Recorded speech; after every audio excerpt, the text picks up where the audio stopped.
علیکم ورحمۃ اللہ وبرکاتہ۔ آج تراویح میں 21ویں پارے کی تلاوت ہوئی، جس میں بہت ساری صورتیں ہیں۔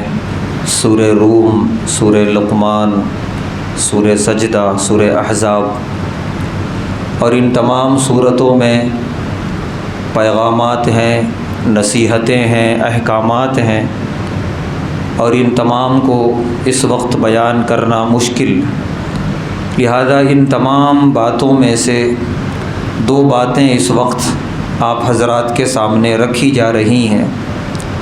ایک کا تعلق ہے عقیدے سے اور ایک کا تعلق ہے مسائل اور احکامات سے۔ پہلا جو ہے وہ سورہ لقمان کی آخری آیت ہے، جس میں اللہ فرما رہے ہیں کہ 5 چیزیں ایسی ہیں جن کا علم صرف اللہ کو ہے۔ نمبر 1، ان اللہ عندہ علم الساعہ، صرف اللہ ہی جانتا ہے کہ قیامت کب آئے گی، اللہ کے علاوہ کسی کو اس کا علم نہیں ہے۔ ہاں، پیارے نبی صلی اللہ علیہ وسلم نے نشانیاں بتائی ہیں کہ جب یہ نشانیاں دیکھو تو سمجھ جاؤ قیامت قریب ہے۔ دوسری چیز، وَيُنَزِّلُ الْغَيْثَ، بارش کے نزول کا علم صرف اللہ کو ہے۔ اب اگر آج کے زمانے میں کوئی کہے کہ اب تو مشینوں سے پتہ چل جاتا ہے بارش کب ہوگی، پیشن گوئی آ جاتی ہے اخبارات میں آج بارش ہونے والی ہے، تو علم تو انسان کو ہو گیا۔ جواب یہ ہے کہ یہ علم نہیں ہے، یہ اشارات کو سمجھ کر ایک اندیشہ ظاہر کرنا ہے۔ اللہ تعالیٰ کے پاس علم کلی ہے۔ مشینیں ہوا کی رطوبت کو دیکھ کے بتاتی ہیں کہ اگلے کچھ گھنٹوں میں بارش ہوگی۔ پیارے نبی صلی اللہ علیہ وسلم نے فرمایا اللہ کا علم یہ ہے کہ بارش کا ایک ایک قطرہ کہاں گرے گا، کتنا اس سے فائدہ ہوگا، یا یہ کہ وہ قطرہ ضائع ہو جائے گا، یہ سارا علم اللہ کو ہے۔ وہ بارش کتنے دھان اور غلے اگائے گی، کتنا نفع بخش ہوگا، کتنا نقصان دہ ہوگا، یہ کلی علم اللہ تعالیٰ کو حاصل ہے کہ اللہ کے علاوہ کسی کو نہیں۔ تیسری چیز، وَيَعْلَمُ مَا فِي الْأَرْحَامِ، ماؤں کے رحم میں جو بچے کی پرورش ہوتی ہے اس کا بھی علم اللہ کو ہے۔ اب پھر آج کے زمانے میں لوگ یہ کہہ دیں کہ یہ تو مشینوں سے معلوم ہو جاتا ہے کہ اندر بچہ ہے یا بچی ہے، تو جواب یہ ہے کہ اللہ نے یہ نہیں فرمایا کہ صرف اللہ کو اس کا علم ہے کہ بچہ ہے یا بچی ہے، بلکہ اس کا کلی علم۔ پیارے نبی صلی اللہ علیہ وسلم نے فرمایا کہ وہ پیدا ہوگا، کتنی زندگی جیے گا، کتنا رزق کھائے گا، نیک بخت ہوگا، بدبخت ہوگا، جنتی ہوگا، جہنمی ہوگا، یہ پورا علم اللہ تبارک و تعالیٰ کو ہے۔ اور دنیا کی کوئی مشین یہ نہیں بتا سکتی۔ مشین بھی بیچاری اس وقت بتاتی ہے جب اللہ مکمل تخلیق کر دیتے ہیں کہ جس سے مذکر یا مؤنث ہونا معلوم ہونے لگتا ہے، تب مشین بتاتی ہے۔ اس وقت بتائے جب ابھی گوشت کا لوتھڑا ہے، خون کا لوتھڑا ہے، تب کوئی مشین بتا دے کہ وہ بچہ ہوگا یا بچی، لیکن اللہ کو سب کچھ معلوم ہے، اول سے لے کے انتہا تک مکمل۔ چوتھی چیز، وما تدری نفس ماذا تکسب غدا، کل کا دن انسان کیسے گزارے گا، کتنے اچھے اعمال کرے گا، کتنے برے اعمال کرے گا، زندہ بھی رہے گا یا مر جائے گا، یہ سارا علم صرف اور صرف اللہ کو ہے۔ پانچویں چیز، وما تدری نفس بأی ارض تموت، کس سرزمین پہ مرے گا اس کا بھی علم صرف اللہ کو ہے۔ جیسا کہ حدیث میں ہے، پیارے نبی صلی اللہ علیہ وسلم نے ارشاد فرمایا کہ اگر کسی بندے کی موت کسی اور زمین میں ہے تو عین موت سے پہلے اللہ اس کی ضرورت وہاں پیدا کر دیتے ہیں کہ وہ نہ چاہ کر بھی وہاں جاتا ہے اور وہاں رخصت ہو جاتا ہے، اس کی قبر وہیں بن جاتی ہے۔ تو کہاں کس کی موت آنے والی ہے یہ کوئی نہیں جانتا۔ یہ 5 چیزیں ہیں جن کا تعلق عقیدے سے ہے۔ ہمارا عقیدہ ہونا چاہیے کہ اس کا علم صرف اللہ کو ہے۔ بڑا دلچسپ اس میں واقعہ ہے حضرت امام مالک رحمۃ اللہ علیہ کا۔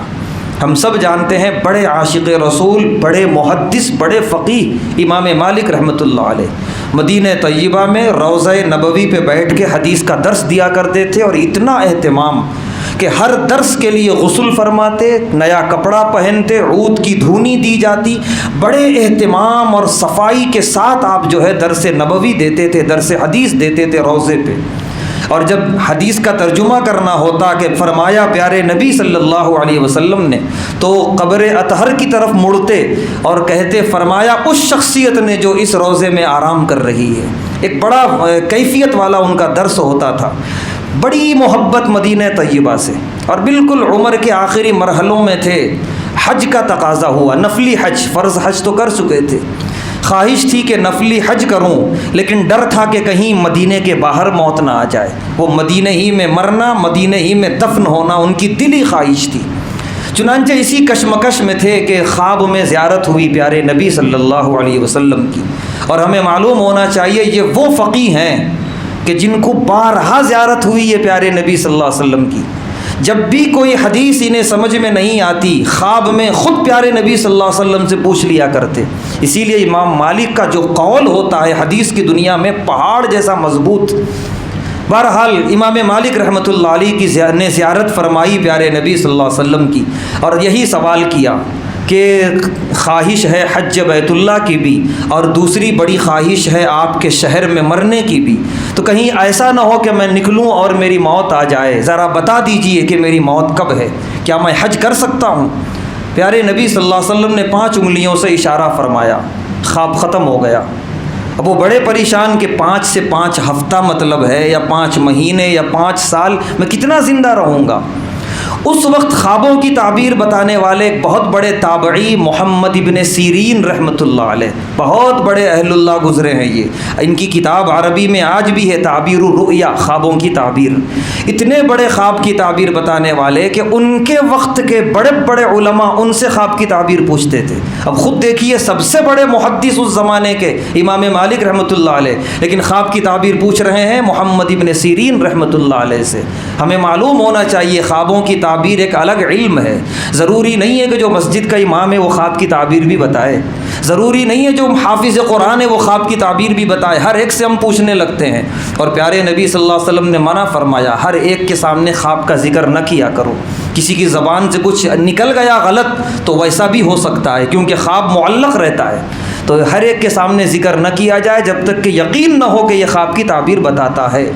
تو محمد ابن سیرین رحمۃ اللہ علیہ کے پاس امام مالک رحمۃ اللہ علیہ کا خادم پہنچا، اور جا کر اس نے کہا کہ ایک شخص نے خواب دیکھا ہے، اور یوں زیارت ہوئی ہے پیارے نبی صلی اللہ علیہ وسلم کی، اور یوں جو ہے آپ نے 5 انگلیوں سے اشارہ فرمایا۔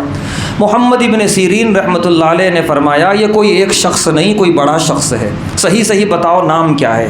اس نے کہا امام مالک رحمۃ اللہ علیہ۔ تو انہوں نے فرمایا ہاں یہ خواب ہر ایک کو نصیب نہیں ہو سکتا۔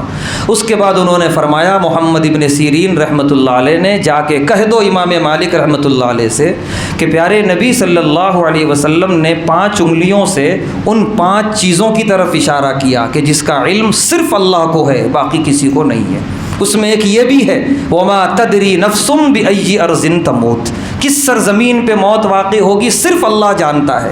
اور یہ سوال یہی تھا امام مالک رحمۃ اللہ علیہ کا کہ بتا دیجئے میں کہاں اور کب مروں گا۔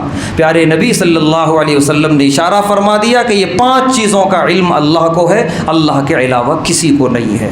امام مالک رحمۃ اللہ علیہ کو اطمینان ہو گیا۔ خیر انہوں نے حج بھی کیا، اور ان کی خواہش کے مطابق مدینہ طیبہ میں ان کی موت بھی ہوئی، جنت البقیع میں وہ ہمیشہ کے لیے آرام بھی کر رہے ہیں۔ دوسری اور آخری بات، سورہ احزاب میں بہت بڑی تفصیل ہے، ادھر جانا نہیں ہے غزوہ احزاب کی۔